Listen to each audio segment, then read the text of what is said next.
Okay, let's just jump right into our explainer on Chapter 18 of Perverting Our Reproductive Nature. This chapter is called The Decline of Courtship, and wow, does it tackle a topic that pretty much everyone can relate to right now. Have we entirely forgotten how to fall in love on purpose?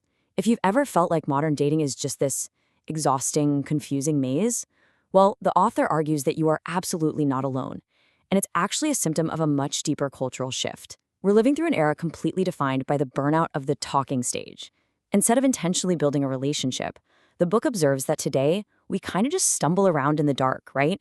We just cross our fingers and hope the right vibe will somehow magically turn into a lasting commitment. Now, if you've been following along with the earlier chapters, you can clearly see how these massive macro-level societal shifts basically created today's micro-level relationship crises. The text traces this back to the 1960s, when the pill chemically separated sex from its natural reproductive consequences, which completely blew up the traditional timeline of commitment. Fast forward to the 2010s, and dating apps come along and literally commodify human connection. We traded in our local communities for algorithms and this illusion of infinite choice. And that directly brings us to today, where this dreaded talking stage traps so many of us in a perpetual relational limbo.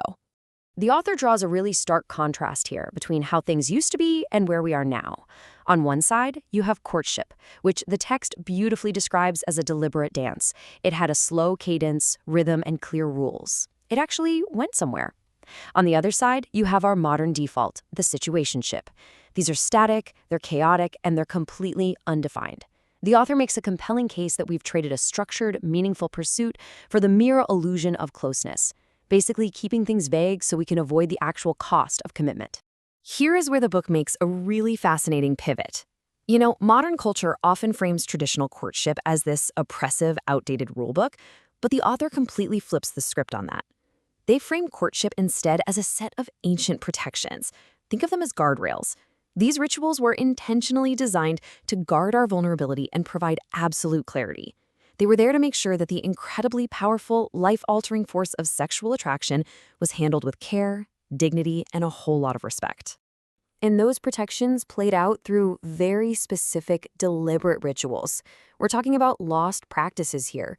Things like meeting the family early on, asking permission, writing actual letters, and making tangible future plans. But the absolute most crucial element the book highlights, risking real rejection for real presence.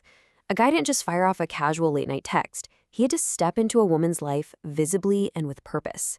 It was a whole system that demanded real courage from men and sharp discernment from women. So what happened? Well, the crucial point the author makes is that when we tore down all those courtship guardrails, all in the name of autonomy and liberation, we didn't actually find freedom. Instead, we stumbled face first into the epidemic of ambiguity we now call the talking stage.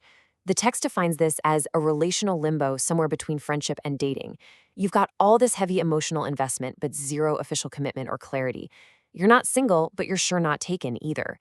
And the crazy part, in this space, you can't even ask where things are going without panicking that you'll look too attached. Which brings us to this incredibly blunt diagnosis from the book.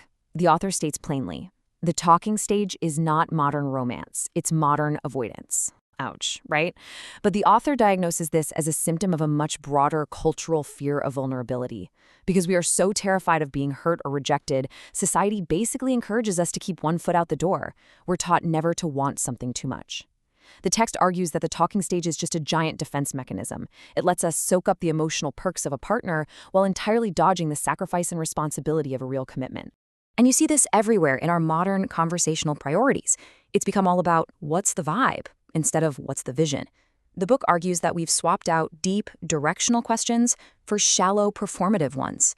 Instead of asking where a relationship is actually heading and what kind of life we're trying to build, the vision, modern dating just prioritizes this fleeting, low-stakes feeling of the vibe.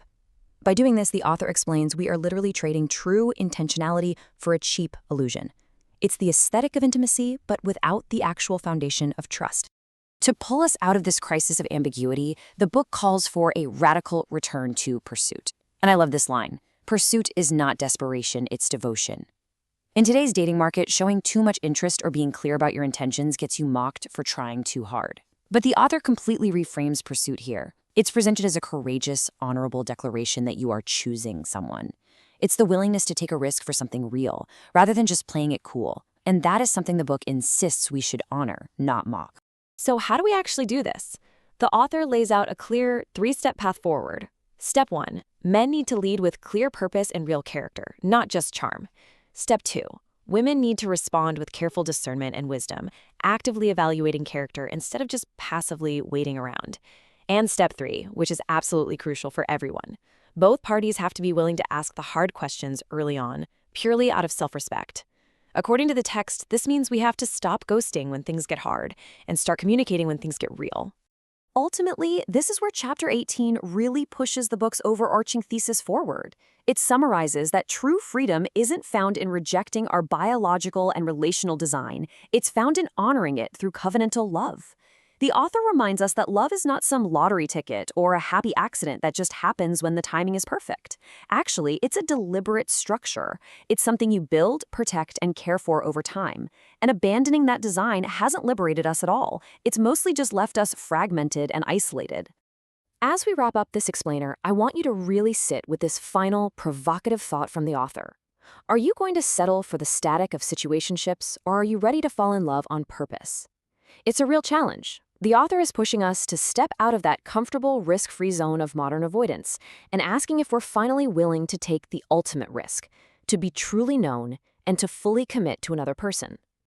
If you want to dig deeper into all of this, you can find an amazing interactive companion site at pervertingourreproductivenature.com to explore these concepts further and support the author there. Thanks for hanging out with me for this explainer.